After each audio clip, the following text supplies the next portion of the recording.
और हेडलाइन भी बनाते हैं कि मिड कैप इंडेक्स फिर नई ऊंचाइयों पर, और आज रिकॉर्ड हाईस पर एक बार फिर यहां पर इंडेक्स देखा गया है। 12 महीनों में आप देख सकते हैं क्या धमाकेदार रिटर्न्स यहां पर बनते हुए दिखाई दिए हैं। अब तेजी का मूड तो बरकरार है, लेकिन क्या ये एक चेतावनी भी है, क्योंकि इतनी तेजी कभी कभी हमारी सेहत के लिए हानिकारक हो सकती है। तो इस तूफानी तेजी को कैसे पढ़ना है और कितना सावधान भी होना है इस रैली को एंजॉय करते करते, उस पर आप यतिन को जोड़ लेते हैं। इनफैक्ट इस पर कई सारी रिपोर्ट्स भी आना शुरू हो गई हैं। क्यों ऐसे बाजार को लग रहा है कि इस जबरदस्त तेजी के बीच थोड़ा सा सतर्क रहें, संभल कर चलें। Good afternoon. और देखिए, सबसे पहले अगर हम बात करें मिड कैप मार्केट की, तो पिछले एक महीने में 8% का रिटर्न, 3 महीने में 19% का रिटर्न और 6 महीने में 31% का रिटर्न। जो मिड कैप 100 इंडेक्स है निफ्टी का, वो बेंचमार्क इंडिसेस को बहुत जबरदस्त तरीके से आउट परफॉर्म कर रहा है। लेकिन जो रिलेटिव स्ट्रेंथ इंडिकेटर है, जो ये दर्शाता है कि कितना ओवरबॉट या ओवरसोल्ड है इंडेक्स, यहां आपको दिखाई पड़ेगा कि जो 7-8 दिनों से रिकॉर्ड तेजी देखने को मिल रही है और निफ्टी का मिड कैप इंडेक्स 40,000 के पार चला गया है, अब शायद ये ओवरबॉट जोन पे आता हुआ दिखाई पड़ रहा है। मैं आपको एक चार्ट दिखाऊंगा जिसके जरिए हम हिस्टोरिकली ये देखेंगे कि जब आरएसआई 80 पॉइंट के ऊपर चली जाती है या 80 के लेवल से ऊपर चली जाती है, तो एक अच्छा खासा हेल्दी करेक्शन आता हुआ दिखाई पड़ता है।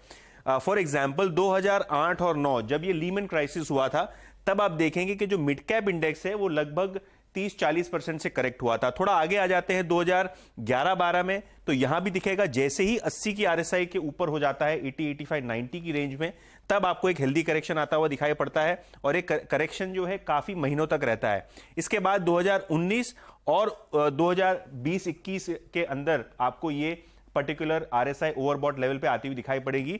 और अब अगर हम देखें जो आरएसआई हुई है आज की, अगर हम आरएसआई पकड़ें तो 40,000 के ऊपर जब सीएनएक्स मिड कैप इंडेक्स है, तो आपको आरएसआई 80 के पार जाती हुई दिखाई पड़ रही है। ये इंडिकेशन क्या है? ये इंडिकेशन ये है कि अभी मिड कैप इंडेक्स बहुत ही जबरदस्त तरीके से ओवरबॉट है। अगर हम डैम कैपिटल की रिपोर्ट देखें, कुछ दिनों पहले आई थी, वो ये कहती है कि यहां आप कॉशन और कॉशियस रहना दोनों ही जरूरी है। तो कॉशियस भी रहिए और कॉशियस रखिए भी अपने पोर्टफोलियो पे, क्योंकि क्या रीजंस है जिसके कारण आपको थोड़ी बहुत चिंता का विषय बन सकता है। जनरल इलेक्शंस, और हमने ये देखा है प्री इलेक्शन रैली जरूर आती है, लेकिन यहां प्रॉफिट बुकिंग भी इतनी एग्रेसिव होती है। 5 जो है स्टेट्स के इलेक्शन है लोकसभा के पहले। सबसे पहले तेलंगाना, राजस्थान, मध्य प्रदेश, मिजोरम और छत्तीसगढ़। तो ये जो स्टेट इलेक्शन के प्रिपरेशन में सरकारें फ्रीबीज देती हैं, काफी सारी ढिलाई हो जाती है फिस्कल फ्रंट पे, इससे बाजार को नेगेटिव असर पड़ता हुआ दिखाई पड़ सकता है। क्यूमुलेटिव रेनफॉल भी एक चिंता का विषय बना हुआ है अभी इकोनॉमी के लिए, क्योंकि इन्फ्लेशन बढ़ता हुआ दिखाई पड़ रहा है शॉर्ट टर्म में। अभी तक जो अगस्त में हम एक्सेस रेनफॉल की बात कर रहे थे, सितंबर में ओवरऑल क्यूमुलेटिवली 11% नॉर्मल से बिलो अब जो है रेनफॉल चला गया है। तो जो बारिश है वो भी एक चिंता का विषय अभी बना हुआ है इन्फ्लेशन के लिए और सेंट्रल बैंक्स के लिए। वैल्यूएशन, और सबसे इंपॉर्टेंट पहलू यह है क्योंकि आईटी और मेटल के अर्निंग्स आपको पिकअप करते हुए नहीं दिखाई पड़ रहे हैं शॉर्ट टर्म में। एल नीनो के वजह से 28% निफ्टी का वेट जो है वो डायरेक्टली इंपैक्ट होता है। कौन से सेक्टर्स इंपैक्ट होते हैं?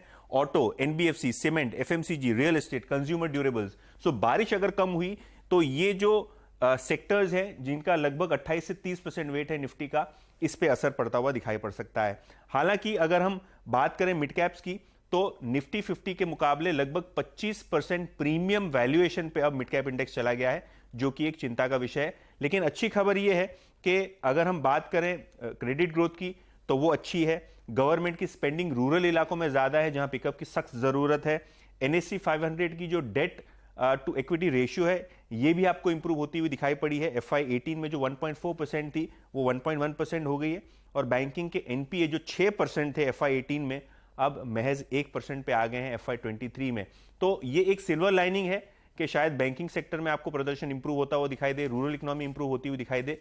लेकिन अभी जो मौजूदा स्थिति है मिड कैप इंडेक्स की, वैल्यूएशन फ्रंट पे, आरएसआई फ्रंट पे, और जो हिस्ट्री हमको कहती है, शायद टाइम है थोड़ा बहुत कॉशियस रहने का।